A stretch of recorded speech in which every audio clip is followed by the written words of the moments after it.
7వ అధ్యాయం ఈరోజు మనం చదువుకుందాం. యేసుని పేరిట అందరికీ వందనాలు. మీరు తీర్పు తీర్చుకుడి, అప్పుడు మిమ్మల్ని గూర్చి తీర్పు తీర్చబడదు. మీరు తీర్పు చెప్పునే మిమ్మను గూర్చు తీర్పు తీర్చబడును. మీరు కొలుచు కొలత చొప్పునే మీకును కొలవబడును. నీ కంట్లోనున్న దూలము నెంచక నీ సహోదరుని కంట్లోన్న నలుసును చూచుట మేలా? నీ కంటిలో దూలముండగా నీవు నీ సహోదరిని చూచి నీ కంటిలోనున్న నలుసును తీసివేయమని చెప్పినేలా? వేషధారి, మొదట నీ కంట్లోనున్న దూలము తీసుకొనుము, అప్పుడు నీ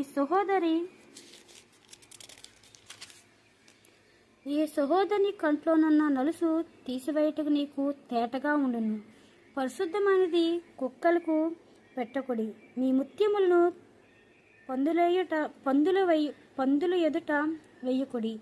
వేసిన యెడల అవి యొక్క మేల వాటిని కాళ్ళతో తొక్కి మీ మీద పడి మిమ్మల్ని చీల్చివేయును. అడుగుడి, మీకు ఇయ్యబడును. వెదుకుడి, మీకు దొరుకును. తట్టుడి, మీకు తీయబడును. అడుగు ప్రతివాడును పొందును. వెదుకువారికి దొరుకును. తట్టువారికి తీయబడును. మీలో ఏ మనుషుడైనను తన కుమారుడు తాను రొట్టెను అడిగిన యెడల వానికి రాతినిచ్చునా?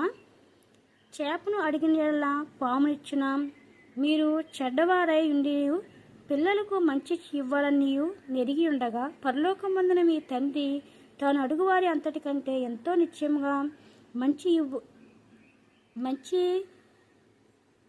మంచి ఇవ్వులనిచ్చును. ఈ పరిశుద్ధ వాక్యం దేవుడు దీవించబడుగాక. చిన్న చిన్న తప్పులుంటే నన్ను మన్నించండి. మనకి ఇందులో ఏమి చెప్తున్నారో ప్రతి ఒక్కరికి అర్థమవుతుంది స్పష్టంగా. అందరికీ వందనాలు. ముందు మన తప్పులు సరి చేసుకుని పక్క వాళ్ళకి చెప్పాలి. దేవుడు మనం అడిగింది ప్రతి ఒక్కటి కాడ ఖచ్చితంగా మనస్ఫూర్తిగా స్వచ్ఛంగా నిజాయితీగా అడిగితే దేవుడు మనకి ఖచ్చితంగా చేస్తాడు.